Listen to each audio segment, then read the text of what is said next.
Hi, hello, welcome back to my channel, Govind English Teacher.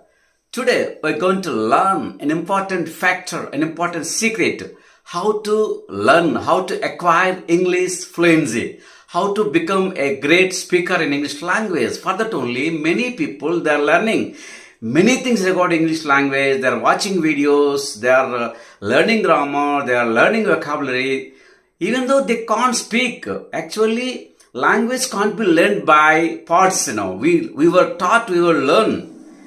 Language can't be learned by learning parts like pronunciation, the vocabulary, the grammar, and all the things.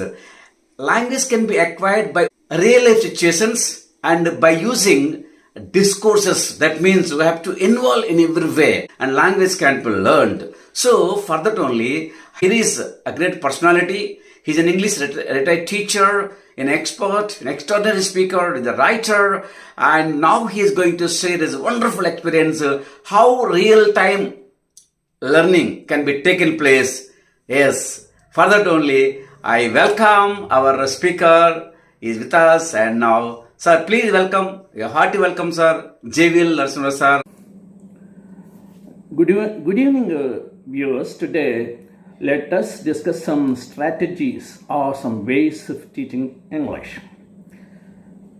In the past, grammar translation method was the most used method. Even today, it is considered to be the widely or most widely followed method in the world, especially in the non-English speaking countries like India.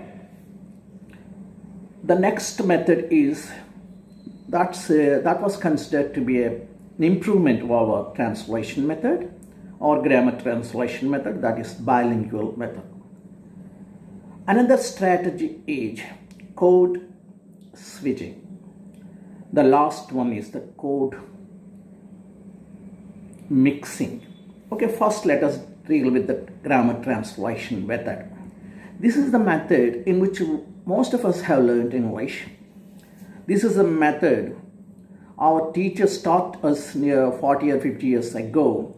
This is the method that is being used in the classrooms in spite of the many trainings, in spite of the many orientation programs, or in spite of the so-called changes in the classroom.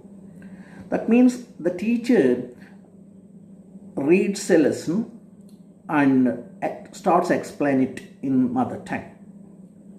So in this way, this method sounds very easy both for the teacher and the learner, because the teacher doesn't need to have great command over the English language.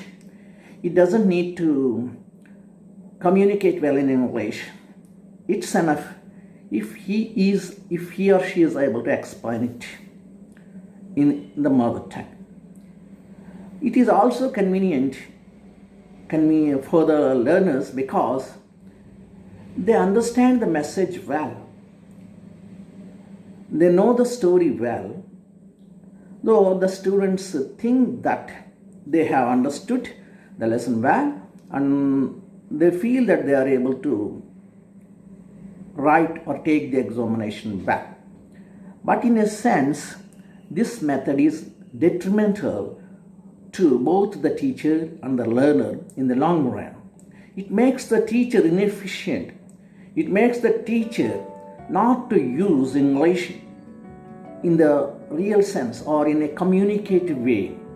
It makes him inefficient in that it doesn't work hard, it doesn't prepare well for the examination, and it doesn't prepare his teaching notes, and it just comes to the class and starts explaining once it is read in Telugu.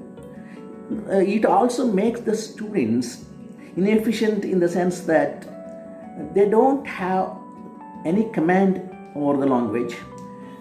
They can't speak it, and they can't even read it well, but they can understand when it is explained in Telugu. In that sense, the teachers are depriving the students of their learning capabilities. So the teacher should not use this method at all. The next and the better method is bilingual method. In this method, the teacher doesn't translate sentence by sentence, but he uses the mother tongue now and then so that the children can understand better. When the teacher feels that the students are not able to follow his or her lessons, he resorts to mother tongue and he may explain it a few words, or he teaches the story in mother tongue to a certain extent, but he went back to English and he starts explaining it in English. Undoubtedly, this is a much better method and it is an improvement over grammar translation method. In the rural background, we may use this method to a certain extent. Of course, in primary classes, even in the secondary classes also, because if the teacher teaches English in direct plain English, some of the students who are very backward may not understand it. So the bilingual method may be useful to the students in this context. So the teacher can selectively use this method to make the students understand what he teaches so that the children can understand it back. The third method is code switching. Code switching nothing but moving from one language to the another. It happens very naturally in our neighborhood. For example, if you start speaking to a Muslim in Telugu, if some Muslims comes to that place, the Muslim talks to another Muslim in Urdu, and when their talk is over, he comes back to Telugu when he tries to speak to us. This is code switching.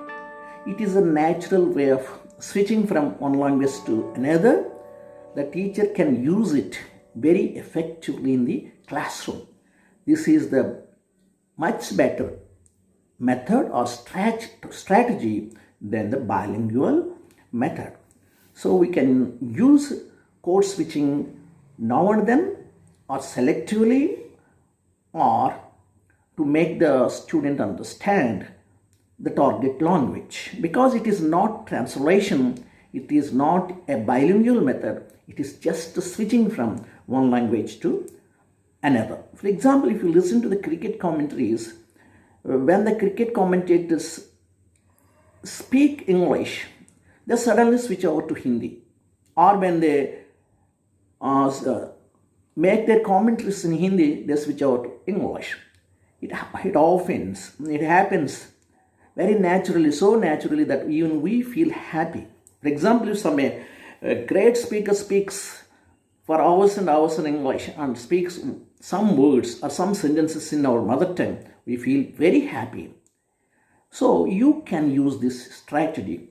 The last one is the code mixing. Code mixing means using the words of some other language into the structure of another language. For example, if I say,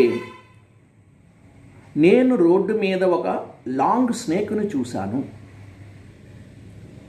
ఈ వాక్యంలో మీరు చూసినట్లయితే road అనే పదం English, long అనే పదం English, snake అనే పదం ఇంగ్లీష్, కానీ స్ట్రక్చర్ మాత్రం this is a Telugu structure.